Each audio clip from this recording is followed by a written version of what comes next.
오늘 말씀의 제목인데요. 이것도 저것도 한번 따라해 주시겠습니까? 이것도 저것도. 네. 오늘 이 말씀으로 결론을 내보고자 하는데요. 마태복음 23장을 제가 설명을 드릴 건데 23장부터는 여러분 여태까지 우리가 해왔던 것과는 조금 다르게 조금 어렵습니다. 우리가 기존에 들어왔던 여러 가지 비유나 이런 말씀들이 아니고요. 조금 생소하실 수 있는 말씀들이 자리 잡고 있는 게 23장이에요.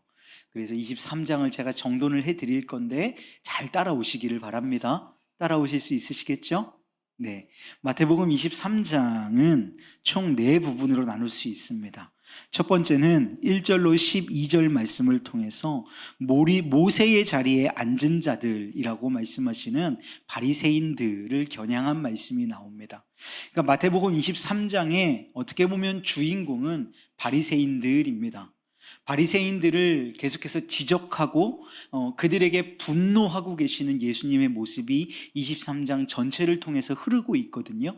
그러니까 바리새인을 항상 염두에 두시고 말씀을 보시면 좋겠어요. 이 모세의 자리에 앉은 자들이 바리새인들이라고 말씀하시고 계시는 것입니다.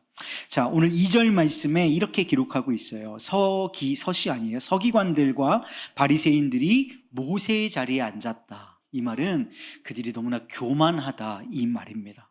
그래서 12절 말씀에 가보면 예수님께서 바리새인들과 서기관들처럼 교만하지 말고 누구든지 자기를 높이는 자는 낮아지고 자기를 낮추는 자는 높아질 것이다 라고 오히려 겸손과 교만에 관해서 바리새인들을 예를 들어서 말씀해 주시는 장면이 12절까지에 나옵니다.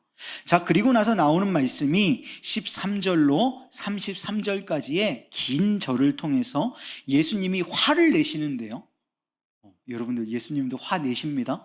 예수님이 화를 내시는데 몇 가지의 화를 내시냐면 총 7번의 화를 내십니다.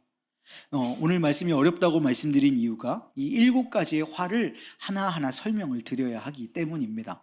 자, 먼저 첫 번째는 13절에서 14절 말씀을 통해서 바리새인들을 향하여서 너희는 천국 문을 막는 자들이야 라고 말씀을 하십니다.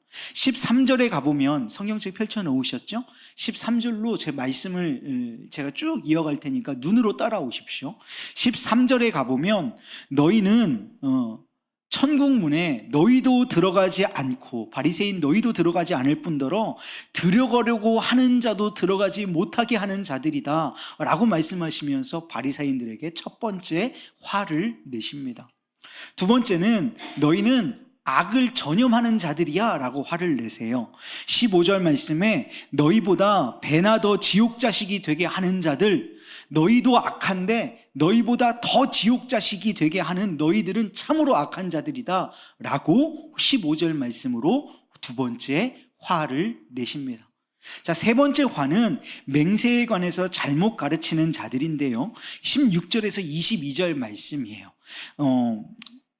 맹세를 하는데 사람들이 그때 당시에 이렇게 얘기를 했다는 거예요. 바리새인들이 성전으로 맹세하면 아무것도 아닌데 성전에 있는 금을 두고 맹세하면 효력이 생긴다.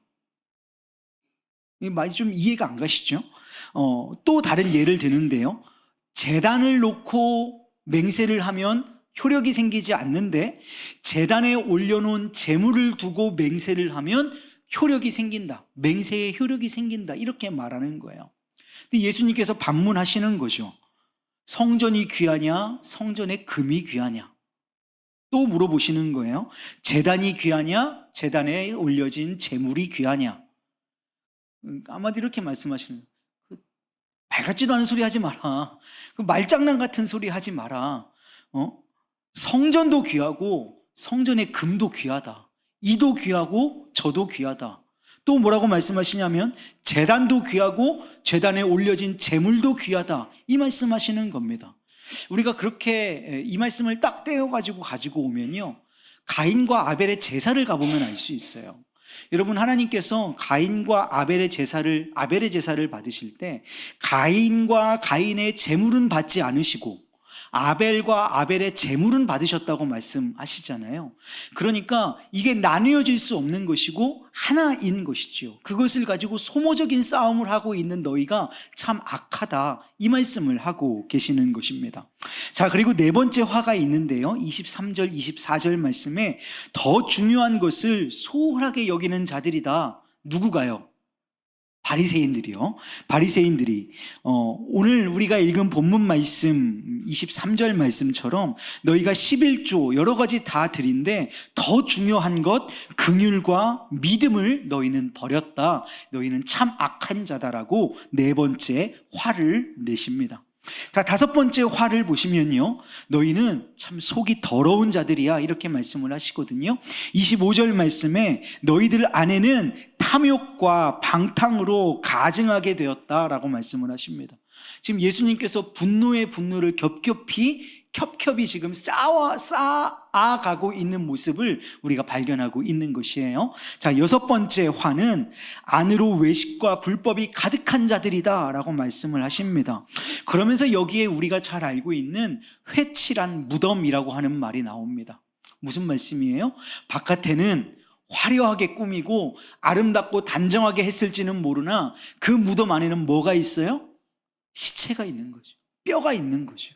너희 안에는 악독이 가득 찼다라고 말씀하고 계시는 것입니다. 자, 마지막 일곱 번째 화는 조상의 죄를 반복하는 자들이다. 바리새인들이 뭐라고 얘기하냐면 옛날 선지자들을 핍박했을 때에 우리가 그때 태어났더라면 우리는 그 선지자를 핍박하거나 죽이지 않았을 것입니다 라고 얘기하니까 그들의 죄를 너희가 지라 라고 말씀을 하시면서 너희가 똑같이 그들의 죄를 반복해서 지고 있다고 말씀하여 주시는 것으로 이 일곱 가지의 화를 정리할 수 있습니다. 자, 처음 듣는 것도 있으실 수 있으실 것 같고요, 이미 알고 계시는 말씀이 있으실 수도 있을 것 같아요. 자, 여기 예수님이 일곱 가지 화를 내셨다 정도로 점검을 하시면 될 것 같습니다. 누구를 향해서요? 바리새인들. 오늘의 주인공은 바리새인들입니다.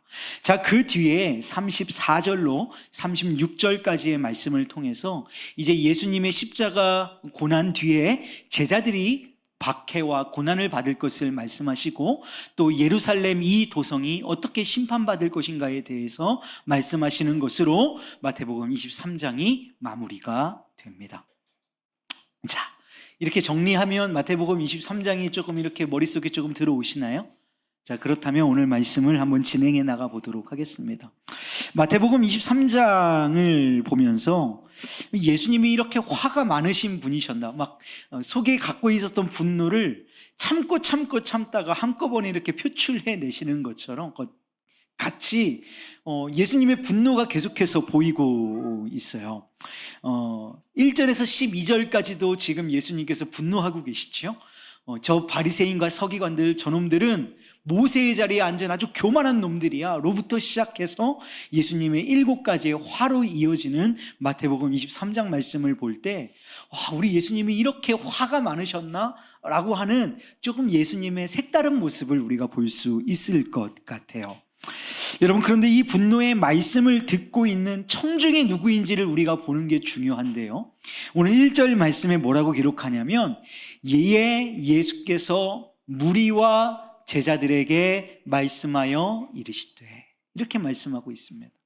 그러니까 바리새인과 서기관들, 우리가 오늘 바리새인들을 주축으로 말씀을 보겠다고 말씀을 드렸으니까 바리새인들을 향하여서 너희는 모세의 자리에 앉은 자들이야 라고 지금 말하고 계신 게 아니에요. 바리새인들을 향하여서 너희는 회칠한 무덤이야. 그리고 성경에서 뭐라고까지 얘기하냐면 이 독사의 자식들아, 이렇게까지 말씀을 하시거든요. 이게 당대의 욕인데요.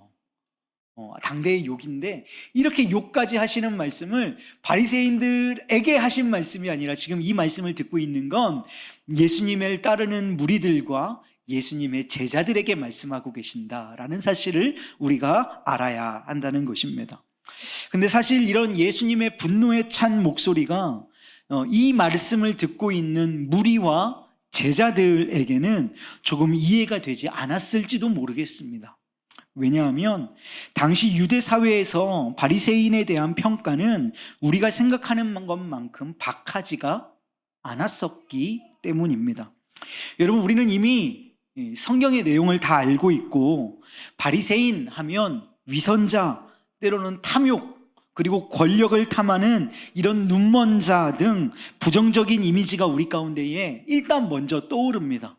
그래서 바리새인 그러면 위선하는 사람, 이게 대표적인 공식이 되어버렸죠. 그런데 당시의 유대 사람들은 그렇지가 않았어요. 이 바리새인은 당시 유대 사회에서 아주 대중적인 인기를 끌던 사람들이었습니다. 여러분, 이 바리새파는 어떤 한 부류의 반동으로 태어난 집단이 되겠는데요. 그 집단이 바로 사두개파라고 하는 집단입니다. 그래서 우리는 이 사두개파의 특성을 알면 바리새파가 어떤 특성을 갖고 있는지를 알 수가 있어요. 자, 사두개파는 어떤 특징을 갖고 있냐면 엘리트주의, 그리고 제사장주의라고 조금 축약해서 볼 수 있을 것 같습니다. 그러니까 소수의 제사장들만이 레위기에 있는 정결 규정과 음식 규정을 지켜야 한다는 것이 사두개파, 아주 엘리트들만 그 하나님의 말씀을 받을 수 있다고 얘기했던 것이 이 사두개파의 사람들의 생각이었는데, 이 기존의 생각을 깨트리고 제사장들뿐만 아니라 소수의 엘리트들뿐만 아니라 이 성경의 규례들이 우리 민족에 대한, 이스라엘 민족 전체의 삶을 위한 기준이다라고 얘기했던 게 바리새파 사람들이에요. 그러니까 기득권을 가지고 있던 사람들의 것들을 깨뜨리는 것이 바리새파였기 때문에 굉장히 대중에게 인기가 있을 수밖에 없었겠죠. 또 사두개파는 이 성전에서 치러지는 제의, 그러니까 제사를 허락해 준다면, 그것만 보장해 준다면 얼마든지 자신을 침략해온 로마라고 하는 나라와 손잡을 수 있는 것이 어렵지 않다라고 생각했던 사람들이에요. 그래서 제사만 보장해주면 로마와 얼마든지 결탁할 수 있다라고 생각했던 게 사두개파인 반면에, 바리새파는 그럴 수 없다라고 신앙의 결기를 지켰던 사람들이 바리새파들입니다. 여러분, 이렇게 바라보면 당시의 주류였던 사두개파를 반대해서 바리새파가 태동했고 자라왔으니까 바리새파가 당시의 사람들에게 얼마나 인기가 있는 집단이었겠느냐라고 여러분에게 보여드리고 있는 거예요. 여러분, 그런데 오늘 말씀이 누구를 향하여서 분노하고 계신 예수님이라고 말씀드렸어요? 이런 바리새파 사람들을 향한 예수님의 진노였단 말이에요. 예수님께서 바리새인들을 향해 지적하신 교만함과 7가지의 화의 이유를 저는 한 문장으로 정리를 해보자면 이렇게 정리할 수 있을 것 같다는 생각이 들었습니다. 이 천국문을 맞는 자들, 너도 못 들어가고 가고자 하는 자도 못 가게 하고, 너희보다 더 악한 자를 자라나게 하고, 맹세에 관해서 소모적인 것들로 지금 연약함을 가지게 하고, 더 중요한 것이 무엇인지 모르는 자들이고, 너희는 속이 더러운 자들, 너희는 속이 황폐해진 자들이고, 너희는 외식과 불법이 가득한 자들이고, 조상의 죄를 반복하는 자들이에요. 예수님께서 이렇게 조목조목 하나씩 짚어가면서 화를 내시는 이유를 저는 한 문장으로 정리를 해보았는데요, 이렇게 정리할 수 있을 것 같아요. 한번 따라해 주시겠습니까? 하나님의 열심에는, 따라해 주세요. 하나님의 열심에는 관심이 없고, 하나님께 열심만 내었던 죄. 네. 하나님의 열심에는 관심이 있어요, 없어요? 이 바리새인들이 없어요. 하나님의 열심에는 관심이 없고, 하나님께 드리는 자기의 열심에는 열심이 있었던 사람들, 이 바리새인들이란 말이에요. 그래서 예수님이 바리새인들을 향하여서 분노했던 거예요. 여러분, 바리새인들이 행했던 일 중에 하나님을 위한 일 아니라고 말하면서 행했던 일 아무것도 없습니다. 다 하나님을 위한 일이라고 하면서 했어요. 그런데 그들의 초점이 엉클어져 버린 것입니다. 그들의 초점이 어긋나 버렸어요. 하나님이 열심이신 그 일에 자신의 열심을 내어야 하는데, 하나님의 열심은 온데간데 관심이 사라지고 자신의 열심에만 열중한 나머지 하나님을 잃어버린 열심만 남아버린 그 모습을 향하여서 너희는 회칠한 무덤이야. 독사의 자식이야. 너희는 중요한 것을 잊어버리고 중요하지 않는 것만 강조하는 너희들이야 라고 예수님께서 화내시면서 말씀하고 계시는 것이죠. 여러분, 하나님의 열심과 하나님께 열심은 한 글자밖에 차이가 나지 않지만 그 뜻은 전혀 다릅니다. 하나님께 열심은요, 그저 하나님이라고 하는 대상을 설정해 두고 그 대상을 향해서만 열심을 내는 것입니다. 하나님의 뜻이나 열심 또 관심은 고려하지 않은 채 그저 열심을 내는 행위 자체에 몰두하는 것으로 이러한 하나님께 드려지는 자기 열심은 자기 의로 빠지기가 너무나 쉽습니다. 우리 수요일 날도 그렇게 말씀을 드렸는데요. 아론이 모세가 시내산 위로 올라가고 나서 이른 시간 내에 돌아오지 않으니까 백성들의 성화에 못 이겨서 황금 송아지를 만들죠. 그리고 그 송아지를 향하여서 뭐라고 외쳤는지 여러분 다 아시죠? 이 송아지가 우리를 애굽에서 인도하여 낸 하나님이라. 여러분, 이게 바리새인들의 모습이라고 말씀하시는 거예요. 이 모습에 진노하고 계시는 거예요. 하나님을 섬기는 열심은 있었어요. 근데 그 하나님이 누군지를 몰라요.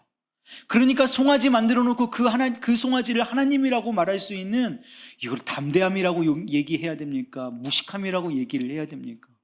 그런데 하여튼 열심은 있었어요. 송아지 만드는 게 쉬운 일이었겠습니까? 어쨌든 열심은 있었단 말이에요. 그런데 초점이 잘못된 거죠. 방향이 잘못된 것입니다. 바리새인들이 그 열심은 있었으나 하나님은 바라보지 못했단 말입니다. 여러분, 그러나 하나님의 열심은 다릅니다. 이것은 하나님께서 무엇에 열심을 내고 계시는지, 하나님의 뜻은 무엇인지, 하나님의 마음은 무엇인지 관심을 갖는 거예요. 자신의 의를 위한 맹목적인 열심이 아니라 하나님의 열심을 이루기 위한 완전한 복종과 순종의 삶을 말하고 있는 것입니다. 예수님이 서기관과 바리새인들을 향해 화를 내신 것도 이들이 하나님께만 열심을 내며 자신의 의에 취해 있었기 때문입니다. 그래서 세상과 사람을 사랑하시는 하나님의 열심은 무시해버렸기 때문이에요. 여러분, 오늘 말씀은 지난주에 말씀드린 22장에 나오는 예복과도 연결이 됩니다. 혼인잔치 비유를 통해서 우리가 입어야 할 예복은 하나님과 사람을 존대하는 마음의 태도라고 말씀을 드렸습니다. 여러분은 이 서기관들과 바리새인들에게 바로 이 예복이 없었어요. 그들은 옷수를 길게 달린 옷 입는 것에만 급급했지 지극히 작고 연약한 자를 존귀히 여기는 거룩한 예복, 하나님의 마음은 가지고 있지 못했던 것입니다. 사랑하는 여러분, 오늘 저와 여러분은 어떠십니까? 혹시 하나님께 대한 열심만으로 만족하고 계시지는 않으신가요? 매주 드리는 예배, 매주 드리는 헌금, 그리고 때마다 하는 봉사, 이 정도 열심이면 괜찮겠지, 이게 다 하나님을 위해서 하는 일인데 라고 생각하며 안심하고 계시지는 않으십니까? 여러분, 어쩌면 나도 모르는 사이에 점점 바리새인이 되어가는 중일지도 모릅니다. 여러분, 하나님께 대한 열심만으로 만족하지 마시고 과연 나의 열심이 하나님의 열심, 하나님의 관심과 얼마나 닮아 있는가를 늘 점검하시기를 바랍니다. 여러분, 오늘 우리 본문 말씀에는 외식하는 서기관들과 바리새인들아, 너희가 이러저러한 11조는 빠지지 않고 드리는데 율법에 더 중한 것 정의와 긍휼과 믿음은 버렸다라고 말씀을 하십니다. 그러면 예수님이 정의와 긍휼과 믿음만 지키고 11조는 버리라 이렇게 말씀하셨나요? 아니요, 그렇지 않죠. 뭐라고 말씀하시냐면 이것도 행하고 저것도 버리지 말아야 할지니라. 11조 지키는 그것도, 하나님을 향한 열심도 정확히 내고 더 중요한 것 하나님의 말씀도 지켜야 한다라고 말씀을 하고 계시는 거예요. 여러분, 하나님께 열심 내는 것 너무나 중요한 일입니다. 그것을 바리새인들에 비한다면 우리의 열심은 아마 비할 바가 되지 않을 거예요. 그것도 취하십시오. 그 열심도 취하십시오. 그러나 우리가 버리지 말고 더 귀중하게 채워야 할 것은 무엇이냐면 하나님의 열심, 하나님의 마음인 줄로 믿습니다. 그래서 오늘 말씀의 제목을 어떻게 정했어요? 이것도 저것도. 여러분, 우리의 열심도 하나님의 열심도 함께 채워 넣으셔서 주님이 이 마지막 때에 찾으시는 주님의 선한 청지기로, 일꾼으로 쓰임 받으시는 복된 우리 우왕중앙교회 모든 성도님들 되시기를, 특별히 오늘 이 저녁에 함께 하시는 우리 성도님들 되시기를 주님의 이름으로 축복합니다.